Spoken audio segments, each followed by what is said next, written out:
नमस्कार मित्रों, मैं कहती तू सुन चैनल के सभी श्रोताओं का नीरू की ओर से स्वागत और अभिनंदन।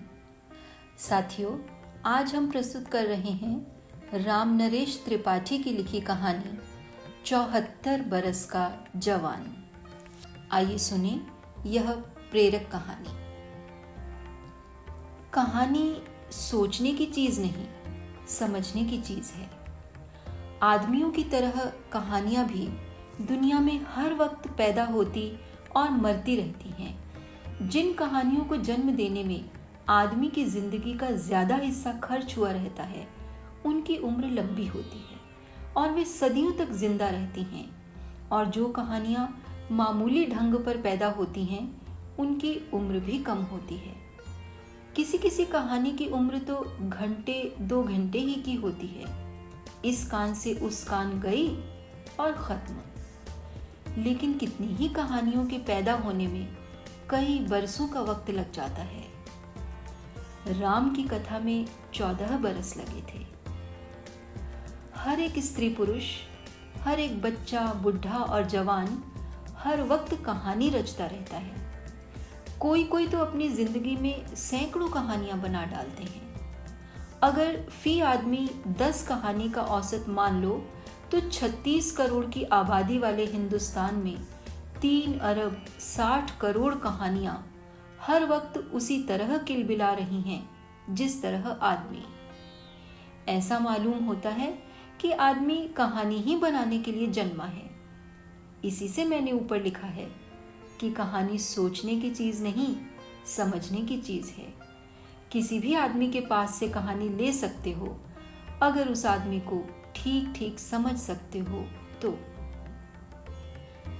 यहां मैं एक कहानी सुनाता हूं जिसके सोचने के लिए मैंने जरा भर भी मेहनत नहीं की, बल्कि कहानी पढ़कर जान लोगे कि कहानी जबरदस्ती मेरे दिमाग में घुस आई थी। कई बरस हुए, एक दिन मैं अपने गांव में घर के सामने नीम के पेड़ के नीचे खाट पर पड़े पड़े अखबार पढ़ रहा था। शाम का वक्त था। गांव के बाजार का दिन था। किसान लोग बाजार से अपने अपने घर वापस जा रहे थे। मेरा घर गांव के रास्ते पर है। उस रास्ते से भी कुछ लोग जा रहे थे। सबसे आखिर में जो आदमी उधर होकर बाजार से आया, वह एक किसान था और वह आकर मेरी खाट से थोड़ी दूर पर खड़ा हो गया। मैं अखबार पढ़ने में बिल्कुल बेखबर हो रहा था। उसने बड़ी आजिजी से कहा, आप चने लेंगे? मैं अखबार में जरूरी खबरें पढ़ रहा था। मुझे उसका छेड़ना पसंद नहीं आया। फिर भी भलमनसाहत के तकाजे से मैंने उसे जवाब दे दिया, नहीं। पर उसको तो पैसे की जरूरत थी। वह यूं ही कैसे छोड़ने लगा। उसने फिर पहले ही जैसी मुलायम आवाज में कहा, मुझे 8 आने पैसे की बड़ी जरूरत है। यह चना बाजार में बेचने लाया था, नहीं बिका। अगर आप ले लेंगे तो मेरी कल इज्जत बच जाएगी। यह जरा जोरदार बात थी। इज्जतदार आदमी को इज्जत का मान रखना ही पड़ता है। मैंने उससे जल्दी पिंड छुड़ाने के लिए पूछा, कितना चना है? उसने कहा, 4 पंसेरी, यानी देहात का 8 सेर। मैंने कहा, चना घर में दे दो और 8 आने पैसे ले लो।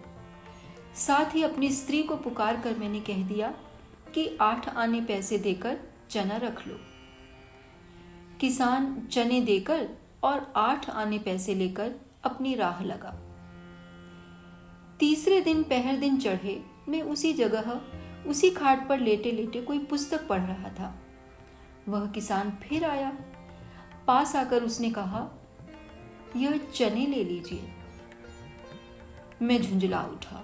मैंने कहा, न मेरे घर घोड़ा है, न मैं ही चने का शौकीन हूं। अभी परसों चने दे गए हो, इतने चने लेकर मैं क्या करूंगा? एक क्षण बाद फिर घुड़क कर मैंने कहा, जाओ बाजार में बेचो।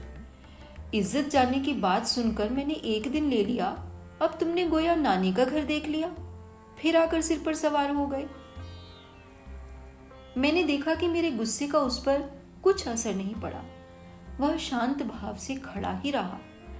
जब मैं फिर पढ़ने लग गया तब उसने कहा, आप ही के चने हैं, इसे किसी बर्तन में रखवा लीजिए। सचमुच मैं आपे से बाहर हो गया। मैंने डांट कर कहा, मुझे चने नहीं चाहिए, जाओ। इस पर भी वह नहीं टला, बल्कि उसने अविचलित भाव से फिर कहा, उस दिन मैं चने कम दे गया था, आज उसे पूरा करने के लिए ले आया हूं। मैंने गर्मी ही में कहा, कम क्यों दे गए थे? उसने कहा, शाम को 4 पंसेरी चने तौल कर मैंने रखे थे। बहू ने रात में घर खर्च के लिए उसमें से 2 सेर चने निकाल लिए थे। उसने मुझे बतलाया नहीं था और मैं 4 पंसेरी ही समझकर बाजार लाया था और उतना ही कहकर आपको दे गया था। आपने तौलाया नहीं, मुझ पर एतबार करके उसे वैसा ही रखवा लिया था। घर जाकर जब मैंने बहू को पैसे दिए तब उसने कहा कि 2 सेर चने उसने निकाल लिए थे। मैं रात ही में आता, लेकिन मेरे घर मेहमान टिके थे, मैं आ न सका। दूसरे दिन भी मैं छटपटा के रह गया। लड़के सब खेत में काम करने चले गए। मेहमानों के पास मेरा बैठना जरूरी था, इससे आज आया हूं। सत्य की उस मूर्ति को देखकर मैं तो अवाक हो गया। पोथी पत्रा जो हाथ में था मैंने दूर रख दिया, खाट पर उठकर बैठ गया और उसकी आदमियत का मूल्य आंकने लगा। 20वीं सदी में अंग्रेजी राज्य में इतनी सच्चाई क्या ताज्जुब की बात नहीं थी? उसके साथ अब तक मैं बड़ी रुखाई से पेश आता रहा। मुझे भीतर ही भीतर इस बात की शर्म आने लगी। मैंने उसे खातिर से खाट पर बैठने को कहा, पर वह बैठा नहीं। मुझे पढ़ा लिखा आदमी समझकर शायद वह अपने को तुच्छ समझता होगा।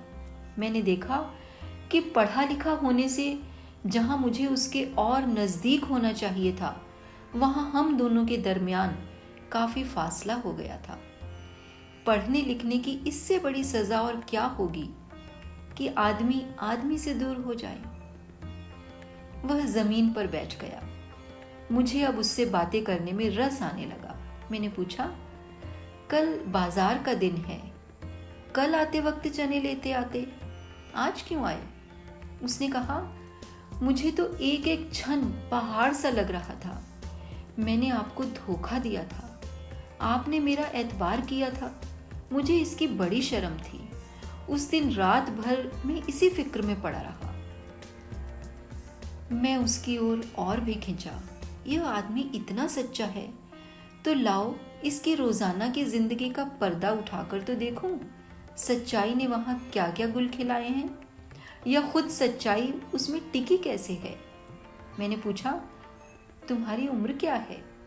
उसने कहा, 74 साल। मैं भौचक सा होकर उसकी ओर देखने लगा। 74? वह मुस्कुरा उठा। उसने पूछा, आप कितना समझते हैं? मैंने कहा, ज्यादा से ज्यादा 40-45। एक लंबा तगड़ा आदमी, चेहरे पर झुर्रियां नहीं, कमर सीधी, हाथ पैर मजबूत, आंखों में ताकत, आकृति में मीठी मीठी गंभीरता, और सबसे अचरज की बात यह कि सिर के बाल भी काले, और उम्र 74 बरस। वह कोई पढ़ा लिखा या ग्रेजुएट होता तो मैं फौरन कह देता कि तुम कई पुश्तों के लबार हो, पर जो 2 सेर चने की गलती दुरुस्त करने आया है, वह कहीं झूठ बोल सकता है? अब मेरे दिल में यह ख्याल पैदा हुआ कि आओ इससे इसकी तंदुरुस्ती और इतनी लंबी उम्र तक जवानी कायम रखने की असलियत क्या है, यह दरियाफ्त करूं। मैंने पूछा, क्या लड़के हैं? उसने कहा, 4। मैंने पूछा, कितने कितने बड़े हैं? उसने कहा, 4 पूरे मर्द हो चुके हैं, सबके लड़के हैं, 2 बड़े लड़कों के भी लड़के हैं। मैंने पूछा, तुम तो अब घर पर बैठते होगे? उसने जरा गर्व जतलाते हुए कहा, घर पर क्यों बैठूंगा, अभी मैं उन 4 को काम में हरा देता हूं। मैं अपनी ही कमाई खाता हूं बाबूजी। निश्चय ही यह गर्व की बात थी। मैंने पूछा, कुछ पढ़े लिखे हो? उसने कुछ अफसोस जाहिर करते हुए कहा, पढ़ा लिखा तो कुछ नहीं बाबूजी। मैं मन में कहने लगा, तुम हजारों पढ़े लिखों से कहीं अच्छे हो। पढ़े लिखे होते तो 2 सेर चने लेकर शायद ही आते। मैंने फिर पूछा, और लड़के? उसने कहा, गांव के मदरसे में लड़कों ने दर्जा 2 तक पढ़ पढ़कर छोड़ दिया। मैंने कहा, अच्छा किया, नहीं तो वो किसान न होकर इस वक्त कहीं मुदर्रिस होते। मेरी राय से राय मिलती हुई जानकर उसने स्वभावतः उत्तेजित होकर कहा, और क्या, मदरसे में जो पढ़ता है वह मुदर्रिस ही तो होता है। न अहीर का लड़का अहीर रह जाता है, न चमार का लड़का चमार, और न कुर्मी काछी का लड़का कुर्मी काछी, सब मुदर्रिस बन जाते हैं। मैं सोचने लगा, मदरसों में जो शिक्षा दी जाती है उसकी इससे अच्छी समालोचना और क्या हो सकती है। गांव के अपढ़ आदमी भी अब मदरसे की शिक्षा की खामी समझने लगे हैं। मैंने फिर पूछा, तुम खाते क्या हो? उसने कहा, दाल रोटी।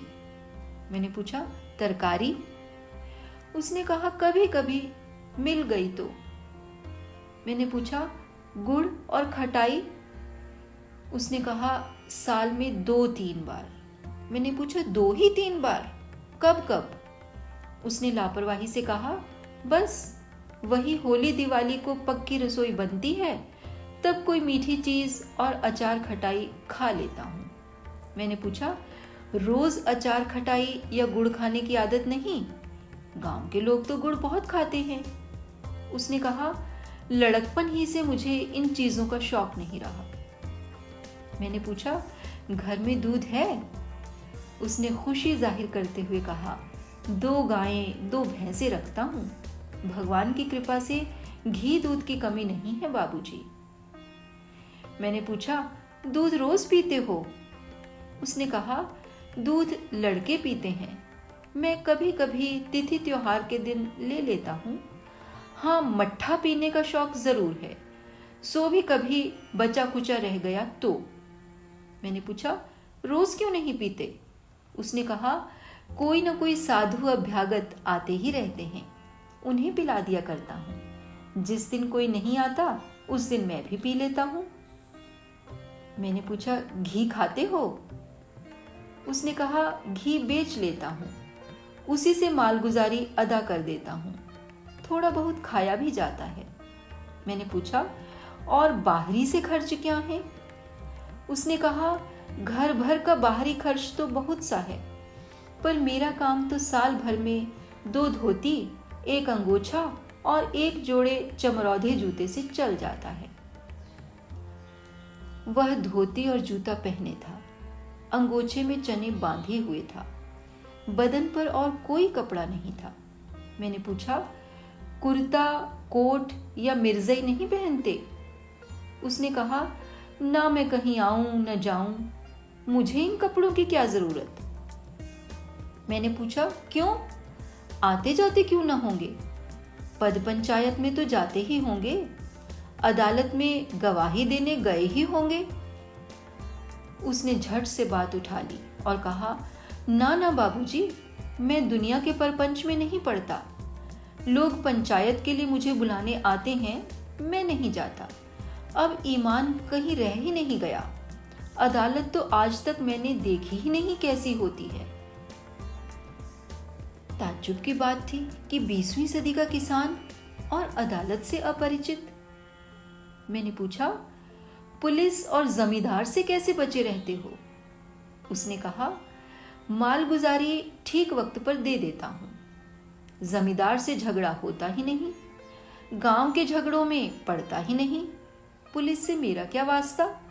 दरवाजे पर छोटा बड़ा जो कोई आ जाता है, सबकी खातिर बात जो हो सकती है कर देता हूं। इससे सभी खुश रहते हैं। और असल बात यह है कि मुझे अपनी खेती बाड़ी ही से फुर्सत नहीं मिलती, कैसे जाऊं? मैंने पूछा, मेले ठेले में नहीं जाते? उसने कहा, साल में 2-4 बार से ज्यादा नहीं, सो भी नाती पोतों को दिखाने के लिए ले जाता हूँ। मैं भी देख लेता हूँ। मैंने पूछा, रोज की तुम्हारी रहन सहन क्या है? उसने कहा, सूरज निकलने से पहले ही मैं उठता हूँ और सूरज निकलते निकलते दिशा मैदान से निपट कर काम में लग जाता हूँ। घर पर काम रहा तो घर पर, नहीं तो खेतों की तरफ निकल जाता हूँ। किसान के घर में तो काम ही काम रहता है, करने वाला चाहिए। मैंने पूछा, फिर? उसने कहा, बस जब सूरज सिर पर आ जाता है तब नहाता हूँ और जो कुछ मिला खा पीकर थोड़ी देर तक सो लेता हूँ। फिर उठकर घर पर या खेत पर जो काम होता है उसमें लग जाता हूँ। शाम को काम बंद करके घंटा रात बीते तक घर आता हूँ, खा पीकर कुछ देर तक बातचीत करता हूँ और सो जाता हूँ। मैंने पूछा, कोई अमल नहीं खाते? उसने कहा, रोटी दाल के सिवा और कोई अमल नहीं खाता। मैंने पूछा, खाने पीने की चीजों में तुम्हें किस चीज का ज्यादा शौक है?